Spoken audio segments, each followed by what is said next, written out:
Doa terkabul menurut kesadaran baru, paradigma akibat sebab dan kesadaran murni. Dalam kerangka kesadaran baru, di mana hukum kolektif sebab akibat telah terpatahkan oleh kesadaran murni dan digantikan oleh akibat sebab, doa bukanlah lagi permintaan kepada entitas eksternal yang terpisah.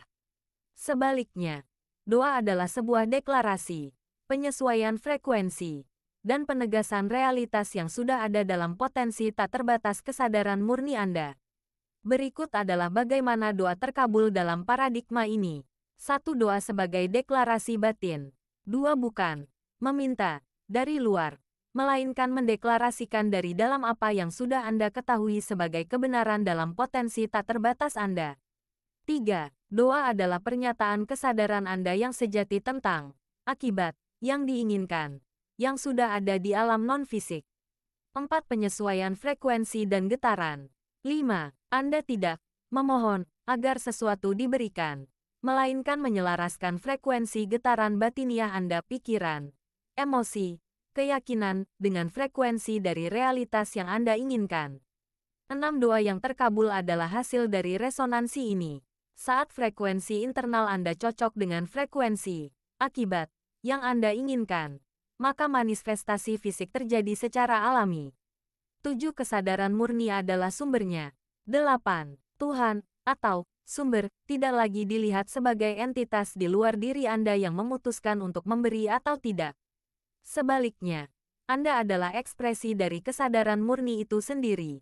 9. Oleh karena itu, doa terkabul karena Anda, sebagai manifestasi kesadaran murni, mengaktifkan potensi kreatif yang ada di dalam diri Anda untuk membawa realitas dari alam tak berwujud ke alam berwujud. 10. Doa adalah kondisi batiniah, bukan ritual eksternal. 11. Doa sejati bukanlah sekadar kata-kata atau posisi tubuh, melainkan kondisi batiniah, keyakinan mutlak, perasaan syukur yang mendalam seolah-olah sudah terjadi, dan pengetahuan yang teguh bahwa akibat sudah ada.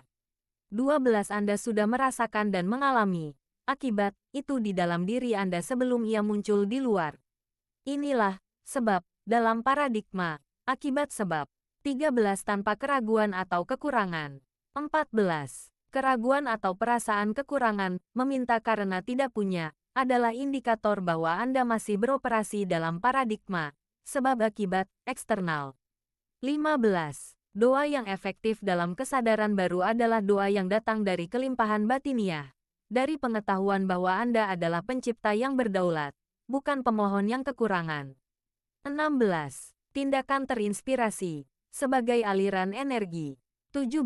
Tindakan yang muncul setelah doa bukan lagi usaha untuk mendapatkan sesuatu, melainkan aliran alami dari energi yang selaras yang membawa Anda pada manifestasi. Ini adalah bagian dari proses kreatif, bukan upaya untuk mencari sebab di luar. 18. Tidak ada penolakan, hanya resonansi. 19. Doa tidak ditolak. Jika tidak termanifestasi, itu berarti frekuensi batiniah belum sepenuhnya selaras, atau masih ada keyakinan yang berlawanan yang menahan. 20. Ketika doa terkabul, itu adalah bukti bahwa Anda telah berhasil mencapai resonansi yang sempurna dengan realitas yang diinginkan. Kesimpulannya, dalam kesadaran baru, doa terkabul karena Anda, sebagai kesadaran murni, secara aktif menciptakan dan menarik realitas yang Anda inginkan melalui penyelarasan frekuensi batiniah Anda dengan akibat yang sudah Anda deklarasikan dan rasakan sebagai kebenaran. Anda tidak lagi meminta, melainkan menciptakan. Ini adalah pergeseran dari Tuhan mengabulkan doaku menjadi aku, sebagai manifestasi ilahi, memanifestasikan realitasku melalui kekuatan doaku. Untuk aktivasi terkabulnya manifestasi adalah kesediaan dalam berbagi rezeki baik dengan saluran manifestasi maupun semua jaringan penciptaan manifestasi dengan cara mengucapkan amin.